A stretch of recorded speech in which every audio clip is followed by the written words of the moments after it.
Hey everyone, today we have got a quick, tricky math problem that's guaranteed to test your skills. A lot of people think they know the answer right away, but this one has a hidden twist that catches even the best math minds off guard. Ready to give it a go? Here's the problem.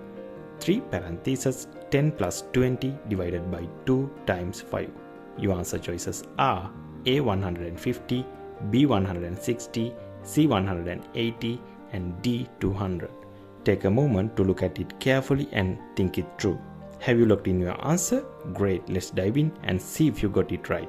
Now, to solve problems like this, we need to follow the order of operations. You may know it as PEMDAS,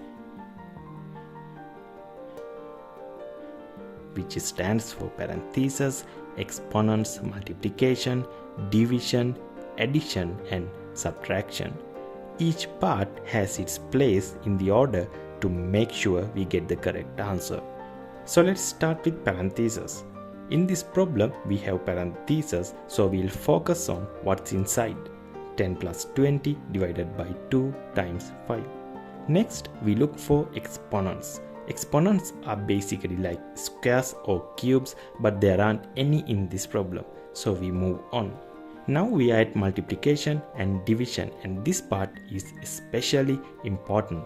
Many people think multiplication comes before division because of the order in PEMDAS, but that's actually a common misunderstanding. In PEMDAS, multiplication and division are on the same level, which means we solve them from left to right as they appear, not in strict order of M before D. So in our expression, if we go from left to right, division comes first. So we start there. 20 divided by 2 equals 10.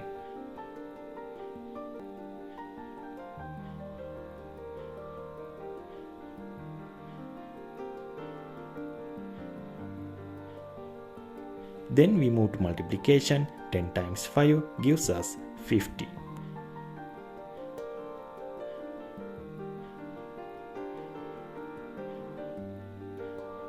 So now, inside the parentheses, we are left with 10 plus 50, which gives us 60. Now, when we see 3 right next to the parentheses, it means we need to multiply. So we take 3 times result inside the parentheses, which is 60. And 3 times 60 equals 180. So the correct answer is C 180. Following each step carefully with PEMDAS, especially knowing when to go left to right with multiplication and division, leads us to the right answer. Thanks for working through this with me. If you enjoyed this challenge, hit that like button and subscribe for more math tips and tricks. Let me know in the comments if you got it right, and keep practicing those math skills. Alright, that's it for today. See you in the next video. Bye.